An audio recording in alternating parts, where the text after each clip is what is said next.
วันนี้ก็จะพาทุกท่านมาเบิ่งธรรมพระมหากัสสปะเทระผู้เลิศทางด้านการถือธุดงค์ก็คือผู้ที่เลิศทางด้านการปฏิบัติทางธุดงค์ขวัตที่เข่งขัดที่สุดในสมัยพุทธกาลเป็นพระมหาสาวกองค์สำคัญของพระพุทธศาสนาวันนี้ก็จะพาฐานมาเบิ่งธรรมว่าธรรมปิภลิคูหาปิภลิก็เป็นธรรมเป็นสื่อของพระมหากัสสปะคูหาก็คือธรรมเป็นธรรมที่พระมหากัสสปะทรงมาประทับอยู่ทรงมาเจริญสมถะวิปัสสนามาพักผ่อนเหมือนเป็นกุฏิของเพิ่นนี่เหมือนเป็นกุฏิของเพิ่นมาอยู่นี่หลายผ่าลาปีในเมืองราชคฤห์ในการในกัสสปะสูตรพระกับมีกล่าวว่าข้างหนึ่งพระมหากัสสปะเทระนี่ป่วยไข้เป็นป่วยไข้พระพุทธองค์ก็ทรงมาเยี่ยมแล้วก็ได้ทรงให้พระมหากัสสปะนี่ทรงพิจารณาโพชฌงค์7มีสติสัมโพชฌงค์เป็นต้นให้พิจารณาองค์แห่งการตรัสรู้7ประการหลังจากนั้นพระมหากัสสปะเทระก็ได้อันหายจากอาการป่วยไข้นั้นอยู่ในธรรมแห่งนี้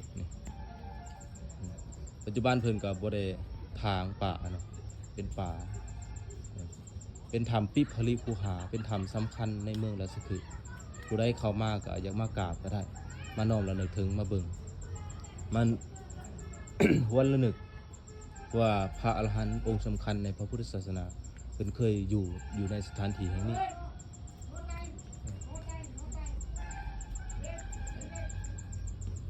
หลังจากนั้นพระมหากัสสปะเทระเพิ่นก็ได้ พิจารณาโพชฌงค์7แล้วก็ได้หายจากอาการอาพาธแล้วก็หลังจากนั้นเพิ่นก็บ่ได้สันข่าวมา7 วันเพิ่นเลยเข้านิโรธสมาบัติอยู่บ่นี้บ่ใดก็ตามที่พระเถระทั้งหลายมีพระพุทธเจ้าเป็นต้นเพิ่นได้เข้านิโรธสมาบัติสถานที่นั้นเต็มไปด้วยพลังเพิ่นว่าเป็นเจดีย์ที่คนสักการะไหว้บูชาเพราะว่าเป็นบ่อนพระอรหันต์ที่เพิ่นใส่ซอยพระพุทธเจ้าเพิ่นก็มานั่งประทับอยู่ในสถานที่อย่างนี้ปิภลิคูหาก็ได้พาญาติโยมมาเบิ่งเนาะผู้ใดบ่เคยมาอินเดียหรือว่ามาอินเดียแต่บ่ค่อยได้ฮู้ก็สถานที่นี้แม่นปิภลิคูหาอยู่ที่ภูเขาเวภาละบรรพตเมืองราชคฤห์ประเทศอินเดีย